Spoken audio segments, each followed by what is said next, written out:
S26 series in the Exynos 2600.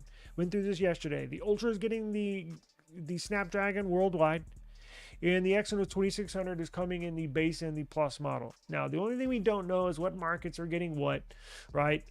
Because there is a chance or two that the S26 and or S26 Plus could have the Snapdragon 8 Elite Gen 5, depending on if you're in America or if you're in the UK or you're in India.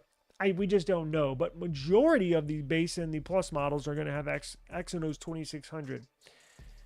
Now, this CPU was just certified by ARM and their SME2 technology. So what is ARM's SME2 technology? It is a sort of specialized AI certification on how fast the processor works and how fast it processes data. So this helps the CPU handle AI tasks like object detection up to 70% faster.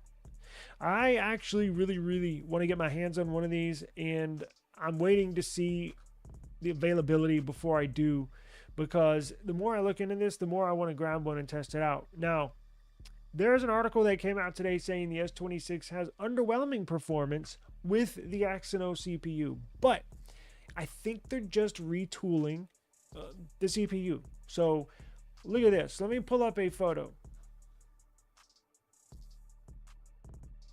So global S26 performance. About a month ago, the Korean version of the S26, this is the base model with the Exynos 2600. Do you remember? I think we briefly touched on it. It got spotted on Geekbench scoring 3314 in the single core, pretty freaking high. In fact, extremely high.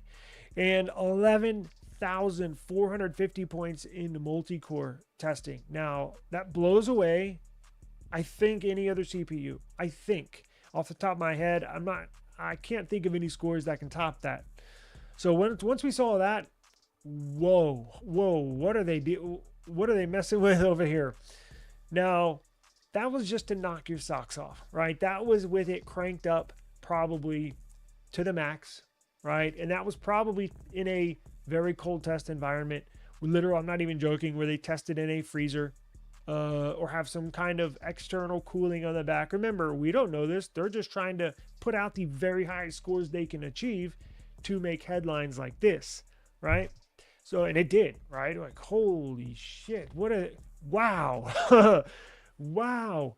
Now, a test came out, what was it, yesterday, S26 with the Exynos 2600, where it scored a 2300 single core and 9000 multi-core. And some people are like, whoa, hold up, that's not good. No, this is normal. A lot of CPU manufacturers and or phone manufacturers that have a new CPU in them that'll debut on a brand new device, they do this for test, but they have testing behind the scenes, meaning they don't have to put it on Geekbench because they have own internal benchmarking. When they put it on Geekbench, they know it's public, right? But I think what they're doing is, and this should not alarm you, right? You've seen the maximum it can produce, right? Which is a lot. But then you see little underwhelming scores that yesterday. Now, I think what they're doing is they're just tweaking the CPU. They're trying to find a good balance. You're going to see another one or two of Geekbench scores come to light with the S26 and the Exynos 2600, because they're just trying to fine tune it, basically is what they're doing.